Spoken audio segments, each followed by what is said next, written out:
Now, today's a big day because a cross-party group of MPs has said that cannabis should be legalised. They argue it will bring Britain up to speed with a growing number of Western countries which have already legalised the drug.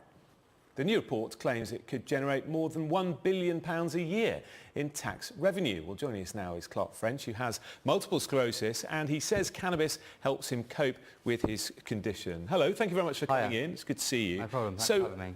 Explain to us, first of all, you take cannabis without fear of being in trouble with the police. And well, secondly, I wouldn't say without fear. Right, OK, but you take it, and what benefits do you get from it? Well, I have multiple sclerosis, so I was diagnosed in 2010. I have a lot of pain, I have a lot of spasms, I have bladder weakness, I have trouble walking distances, appetite, I have problems sleeping, and cannabis helps with all of those different things. So I am prescribed £30,000 worth of medication on the NHS, and I don't use a single bit of it because I consume cannabis instead. Now, the NHS is in a crisis. We're facing massive austerity cuts. The cannabis is the perfect thing that can come in, can help a lot of sick people and save the country a lot of money, so it's very important. What does cannabis do then that traditional drugs can't? Because obviously the government are going to argue you can get those drugs on the NHS, and they do help thousands of other MS sufferers perfectly well. Yeah, well, the problem with the drugs that are available in NHS is they're mainly, for pain especially, they're mainly opiate-based. So essentially, I'm taking a heroin-like substitute and I can't take cannabis. So we know that the government is okay with sick people taking things that otherwise they say are dangerous, because heroin is Schedule 2. Cannabis is Schedule 1, so that says that has no known medicinal benefit. Yet, GW Pharmaceuticals are making Sativex. Unfortunately, I'm not allowed Sativex. Where I live, they won't pay for it. So even though my doctor, my MS nurse and my neurologist all think that I should have Sativex, the NHS can't pay for it because it's too expensive. So you're having to make your own arrangements in terms of getting cannabis. So I have to break the law every single day just to be well, and that's a situation that hundreds of thousands of people right here directly in this country are facing every day, and it's something that government could change very, very easily, and it makes total sense to do so. So I'm not sure why they're not listening. Well, we know that some police chiefs around the country have said have openly said that they're going to turn a blind eye essentially to people taking cannabis because it's just not worth their while to pursue. And you've said yourself that although it is illegal, you don't worry too much about that sort of thing. Isn't the situation working as it is? No, it's definitely not. At the moment, we've kind of got like if you could say a de facto decriminalisation in some places, but that's actually the worst of both worlds, because you're still getting criminalisation for different people. And actually, we really need to take the market out of the hands of criminals and out of the hands of the black market, put it into a regulated system where the government can tax it, where there can be safety measures, where there can be testing. So every time that you buy cannabis, you know exactly what's in it. It's got different, it will have the THC content, it will have the CBD content, it will tell you what you're taking.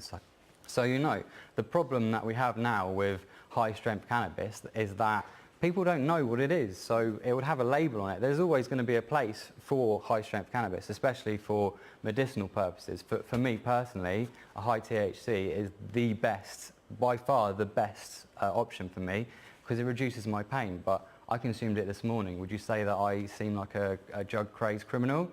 No, you seem fine to me. That's what the government is calling me, a drug-crazed criminal. What if they say, OK, let's legalise it for people like you? Yeah, I mean, for medicinal purposes, but not for everybody. Well, and that would be a good step in the right direction. It is imperative that medical cannabis patients get access to the medicine that they need. I mean, for example, my mum, she also has MS, unfortunately, so I've kind of grown up around it all my life. She isn't a cannabis consumer. However, if the law was to change... Is that because it doesn't work for her? No, because of the law, and because she's not comfortable with breaking the law. I will put my health above it, and I will say, you know what, I'm going to do it, I'm going to break the law because I think that I want that quality of life. Where do you stand then on recreational use? Because a lot of people are campaigning for cannabis to be legalised for that. Yeah, I mean, I think the line between what is recreational and what is medicinal is very, very, very blurry, because, I mean, I am, first and foremost, a medical cannabis patient. I have MS. I consume it because it helps my pain, but I also enjoy it. So I am also a recreational consumer. I enjoy consuming cannabis, and that's a great thing actually, because I want to take my medicine. Medicine isn't a horrible thing to me to go, oh no, you don't want it. It's actually an enjoyable experience as well. And And I think if someone is working and then they come home from work and they want to relax with a joint after work, what is the problem with that? The problem is that if teenagers hear that cannabis is legal and they start taking it and thinking, well, this is cool, you know, I'm allowed to take this now, it then can lead to other things. That's always the argument. Well, I think that teenagers wouldn't be still allowed to take it because you'd set age limits, so similar to alcohol. But they find their way around it, you know. Well, they find teenagers their aren't allowed to drink, but when they find their way around it, and that's inevitably going to happen anyway. But it's going to be presumably harder. they're finding their way around it now, aren't they? Yeah, it's easier now to get. If you're 15 years old, it'll be easier for you to get cannabis than it will for you to get alcohol, because you can go to a drug dealer and they're not going to ask you for ID. All they're going to care about is if you've got £20 in your pocket. Whereas you go to a supermarket, they're going to ask you for ID, constantly going to ask you for ID, and you're probably going to